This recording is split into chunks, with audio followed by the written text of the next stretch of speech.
دوبارہ پھر آپ کی خدمت میں حاضر ہیں. آپ دیکھ رہے ہیں پروگرام دین کی بات. ناظرین، ہماری جو گفتگو ہے وہ بڑی اہم جاری ہے اور علامہ صاحب سے بڑی اچھی گفتگو سننے کو مل رہی ہے.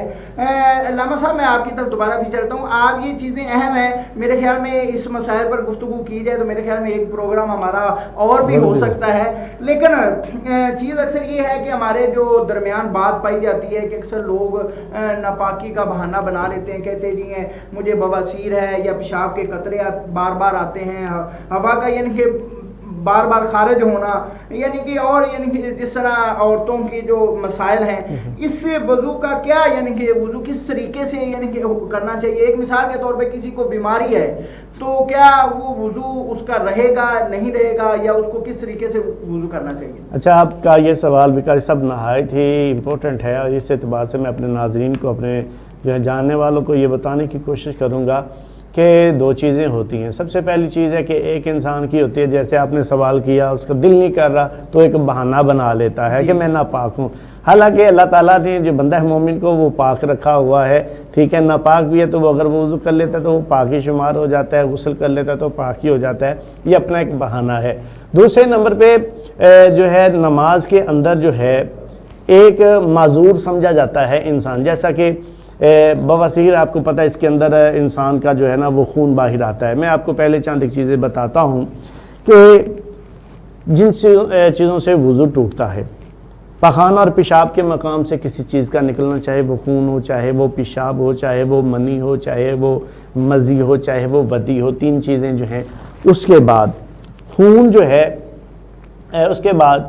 آپ کا کوئی زخم ہے، زخم کے اوپر اس سے گندا خون نکلنا یا پیپ نکلنا یا کوئی بھی چیز نکلنا جو بہے، زخم ہے نا اس کے اوپر ہے تو وہ ٹھیک ہے، نہیں اس سے وضو نہیں ٹوٹتا. لیکن اگر وہ بہنا شروع ہو جائے، ٹھیک ہے، تو اس سے بھی وضو ٹوٹ جاتا ہے. ٹھیک ہے، چاہے وہ زخم سے زرد پانی نکل کر جو بہنا وہ شروع ہو جائے، منہ بھر کے الٹی آ جانا، آ جانا، اس سے بھی وضو ٹوٹ جاتا ہے. سہارا لگا کے یا ٹیک لگا کے سو جانا، اس سے بھی چونکہ اعضاء ڈھیلے ہو جاتے ہیں تو وضو ٹوٹ جاتا ہے. نماز میں کہکا لگا کے ہنسنا، اس سے بھی وضو ٹوٹ جاتا ہے اور نماز بھی ٹوٹ جاتی ہے، کیونکہ جب وضو ٹوٹ گیا تو نماز ہی ٹوٹ گئی. کسی وجہ سے بے ہوش ہو جانا، اس سے بھی وضو ٹوٹ جاتا ہے. اب جیسا کہ بواسیر میں جو بندہ ہے اس نے وہ وضو کیا تو خون آ گیا، ٹھیک ہے، وہ پیشاب و پخانے کے راستے تھے تو اس کا وضو ٹوٹ گیا. یا ہوا کا خارج ہو جانا، اس سے بھی وضو ٹوٹ جاتا ہے. یا عورتوں کے مسائل میں ایک استحاضہ کا خون ہے کہ عورت کو وہ بار بار اس کی رحم کی جگہ، پیشاب کی جگہ سے جو ہے پخانے کی جگہ سے وہ خون آتا ہے، ٹھیک ہے، تو ایسی صورت میں اس کا بھی جو ہے وہ وضو ٹوٹ جاتا ہے. تو وہ لوگ جن کو یا کسی کے بار بار پیشاب کے قطرے آتے ہیں بیماری کی وجہ، وہ لوگ جن کو اتنی بھی فرصت نہیں کہ وہ وضو کر کے فرض نماز کو ادا کر لیں اس وقت کی، میں یہ کہہ رہا ہوں کہ اس وقت کی وہ فرض نماز کو بھی ادا کر لیں، ان کو معذور سمجھا جائے گا. اور ان کے لیے یہ حکم ہے کہ وہ وضو کریں، چاہے ان کے وہ بار بار آتے جائیں تو ان کو وہ چھوٹ ہے، وہ اس جو ہے نا اس وقت کی جو ہے نا فرض نماز کو نا وہ ادا کر لیں. اس کے اندر وہ چاہے جتنی بار مرضی ہو جائے. لیکن اگر اس بندے کو اتنا ٹائم ملتا ہے کہ وہ فرض نماز کو ادا کر لیتا ہے، کچھ تسبیح کر لیتا ہے، ذکر اذکار کر لیتا ہے، تو فقہاء کرام کے نزدیک وہ بندہ معذور نہیں ہے اور وہ دوبارہ جا کے وضو کر سکتا ہے. وضو کرے گا، پھر باقی جو ہے نا عبادات کو کرے گا. تو جو معذور سمجھے جاتے ہیں شریعت کے اندر کہ ان کو اتنا بھی وقت نہیں ملتا، مثلا بار بار قطرے آئی جا رہے ہیں کہ اس کو اتنا بھی وقت نہیں ملتا کہ وہ اس وقت کی فرض نماز کو بھی ادا کر سکے، تو وہ معذور ہے. تو اس کے لیے یہ چھوٹ ہے کہ وہ ایک مرتبہ وضو کرے گا اور اس وقت کی ساری نماز کو ادا کر لے گا. یہ بالکل یعنی کہ اسے ہر نماز کے لیے جو ہے نیا وضو کرنا پڑے گا. ویسے تو جو انسان وضو کرتا ہے اگر وہ ایک نماز کے ساتھ دوسری نماز بھی ادا کر سکتا ہے، لیکن ہر نماز کے ساتھ جو تندرست آدمی ہے وہ بھی اگر وضو کر لے تو وہ جو ہے نا اچھا طریقہ ہے. ویسے یہ ہے بھی ایک یعنی کہ وضو کے ساتھ وہ دوسری نماز اگر اس کا ہے ہاں تو اس طرح ادا کی جا سکتی ہے، اس میں کوئی حرج نہیں ہے. لیکن اگر وہ وضو کرے گا تو ظاہری بات ہے وضو کرے گا تو اس کو اس کا اجر ملے گا۔ رسول کریم رؤوف رحیم صلی اللہ علیہ وسلم نے ارشاد فرمایا جو بندہ وضو کرتا ہے، ٹھیک ہے، تو اللہ تعالیٰ جو ہے نا اس وضو کرنے کی برکت کی وجہ سے اس کے جو ہے نا ناخنوں کے اندر بھی جو جس طرح میل کچیل ہے نا اس کے گناہوں کو ایسے کھینچ لیتا ہے، جس طرح جو ہے وہ وضو کرنے سے اس کو پاکی مل جاتی ہے۔ ایک سوال میرے اور ذہن میں آ رہا ہے کہ جب عورت پر نماز فرض نہیں، یعنی کہ عورت نے نماز نہیں پڑھنی ہے، تو کیا وہ بغیر ہاتھ لگائے وہ قرآن پاک یا تسبیح پڑھ سکتی ہے؟ جب عورت نے نماز نہیں پڑھنی ہوتی ان دنوں کے اندر، ان ایام کے اندر، وہ جو ہے وہ وضو بغیر ہاتھ لگائے تو وہ اگر زبان میں جو ہے نا کچھ ادا کرنا چاہے، دل میں وہ پڑھنا چاہے تو وہ پڑھ سکتی ہے، لیکن کیونکہ اس کی حالت ایسی ہوتی ہے کہ اس میں اس کے لیے کافی چیزیں جو ہیں ان کی چھوٹ ہوتی ہے، تو اس لیے وہ اس کو ادا کر سکتی ہے، زبان سے درود شریف پڑھ سکتی ہے، وہ دل میں اس کا جو ہے نا وہ ذکر اذکار کر سکتی ہے۔ قرآن مجید بھی جو ہے نا وہ اگر وہ دیکھ کر نہیں ویسے پڑھنا چاہے تو وہ بغیر ہاتھ لگائے بغیر ہاں تو وہ اگر ٹھیک ہے تو ایسے ہی جو ہے بے وضو جو ہیں، ٹھیک ہے، عورت کو ان دنوں میں تھوڑا سا خیال کر لینا چاہیے، اگر ناپاکی جو ہے وہ سمجھتی ہے زیادہ ہے تو وقت نہ پڑھنے میں اس کے لیے کوئی مثلا تسبیح ہے، کوئی ذکر ہے، وہ کر سکتی ہے، نام لے سکتی ہے، کوئی وہ جو ہے اس سے یہ نہیں ہے کہ وہ بالکل ہی زبان بھی اس کی جو ہے نا وہ ناپاک ہو گئی۔ ایسے ہی کچھ جو ہے نا بے وضو جو دوست ہیں، مثلا وہ وضو نہیں کرتے تو ان کے بارے میں بھی جو ہے ایسے ہے کہ وہ قرآن مجید فرقان حمید کو بغیر جو ہاتھ لگائے جو ہے وہ اس کو پڑھ سکتے ہیں، اس کو چھو نہیں سکتے، ہاں غلاف اس کے اوپر ہو تو وہ اس کو چھو سکتے ہیں۔ اس پہ ایک اور بات ہے کہ آج کل جو ہے وہ موبائل ایپ آئی ہوئی ہیں قرآن پاک کی، تو کیا اگر ہم وضو نہیں کرتے تو وہ موبائل پہ ہمارا ظاہری بات ہے قرآن پاک ہم وہ بغیر وضو کے پڑھ سکتے ہیں، یا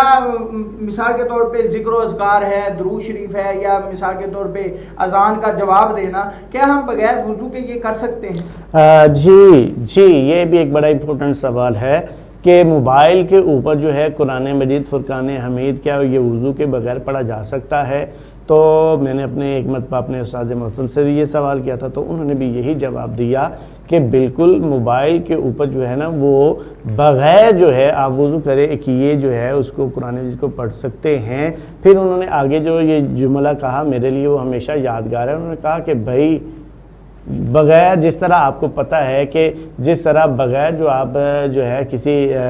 روٹی کو کھا رہے ہیں بغیر سالن کے یا لوازمات کے اس کا سرور نہیں آتا، اسی طرح جب آپ قرآن مجید فرقان حمید کو بغیر وضو پڑھیں گے تو اس کا وہ سرور نہیں آئے گا۔ تو جو ہے موبائل کے اوپر اس کے اوپر بھی ایک فقہاء کرام نے اور موجودہ دور کے مفتیان کرام نے ایک لمبی چوڑی جو ڈبیٹ کی ہے، اور اس کے اوپر جو ہے کہ کیونکہ جو موبائل کے اندر جو ہے وہ ایک امیج کریٹ کیا جاتا ہے، ٹھیک ہے، تو اس لیے اس کو بغیر وضو پڑھا جا سکتا ہے، اس کے اندر پڑھنے میں کوئی حرج نہیں ہے۔ اچھا ایک بات اور ہے کہ اکثر ہمارے جو ہے نا اکثر ایسا ہوتا ہے کہ انسان تندرست بھی ہے، وہ وضو کر بھی سکتا ہے، لیکن اس کے باوجود وہ تیمم کر لیتا ہے، تیمم کر کے نماز پڑھتا ہے، تو کیا یہ نماز جائز ہے؟ ایسی صورت نہیں ہے۔ تیمم کے لیے جو حکم ہے اس کے لیے کم از کم یہ ہے کہ بندے کے لیے 3 میل جو ہے نا وہ قریب پانی نہ ہو، ٹھیک ہے، یا اس کے لیے وہ اتنا مریض ہے کہ اس کی جو ہے نا وہ بیماری اس میں شدت اختیار کرنے کا جو ہے اندیشہ ہے، تب وہ تیمم کر سکتا ہے، ورنہ پانی ہونے کی صورت میں تیمم ممکن نہیں ہے، نہ وہ کر سکتا ہے۔ جی بالکل، آپ نے جو ہے بنیادی مسائل کی جو گفتگو ہے وہ آپ سماعت فرما رہے ہیں۔ میں اپنے ناظرین سے یہی گزارش کروں گا کہ آپ ایسے پروگرام دیکھا کریں جن میں ہماری جو بنیادی چیزیں ہیں سیکھنے کو ملتی ہیں، ایسے پروگرام ہمیں دیکھنے چاہیے اور ان پر عمل کرنا چاہیے، کیونکہ ہم جو ہے نا مسائل تو بہت زیادہ سنتے ہیں، ہم جو ہے نا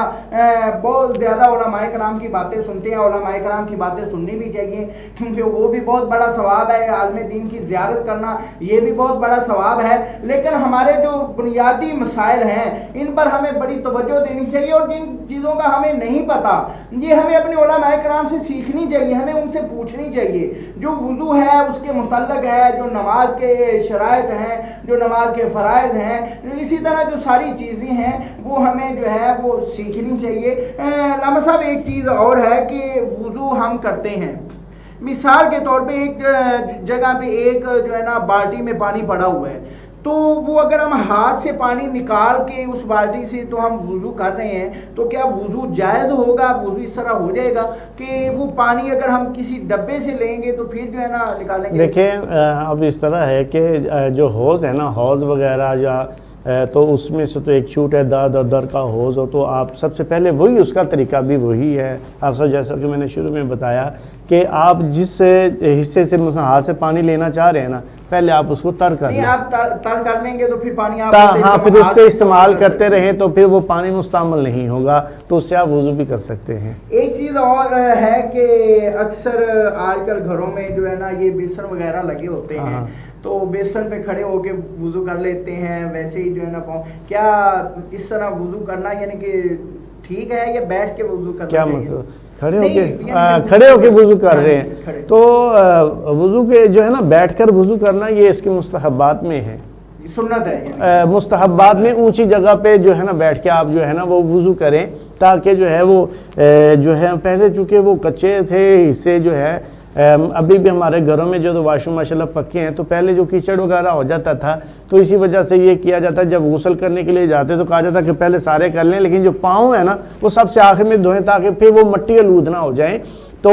وضو کرتے ہوئے کسی اونچی جگہ کے اوپر بیٹھنا یہ مستحب عمل ہے، بیسن وغیرہ پہ وضو کرنے میں کوئی کباہت نہیں، آپ کر سکتے ہیں۔ جی ناظرین، آپ نے علامہ صاحب کی گفتگو سماعت فرمائی اور بڑی اچھی گفتگو انہوں نے کی ہے اور انہوں نے بنیادی مسائل پر گفتگو کی ہے۔ میں دعا کرتا ہوں کہ اللہ تعالیٰ علامہ صاحب کے علم و عمل میں برکتیں عطا فرمائے۔ انشاءاللہ ہم جو ہے نا اس طرح کے جو مسائل ہیں، اس طرح کے جو پروگرام ہیں، ہم انشاءاللہ لے کر آپ کی خدمت میں حاضر ہوتے رہیں گے۔ ہمارا پروگرام جو ہے وہ انشاءاللہ جمعرات، جمعہ اور ہفتے کو جو ہے نا آپ کی جو ہے نا نظر ہوتا رہے گا۔ ہمارا پروگرام کا جو مقصد ہے وہ صرف اور صرف یہی ہے کہ وہ آپ تک ہم دینی مسائل جو ہیں وہ آپ تک پہنچائیں، ہم دین کی بات آپ تک پہنچائیں، اور انشاءاللہ ہمارا جو مقصد اگلا پروگرام جو ہے وہ ہم انشاءاللہ نماز کی شرائط اور فرائض پر کریں گے، کیونکہ یہ چیزیں ضروری ہیں کہ نماز کی شرطیں جو ہیں وہ نماز سے باہر ہیں،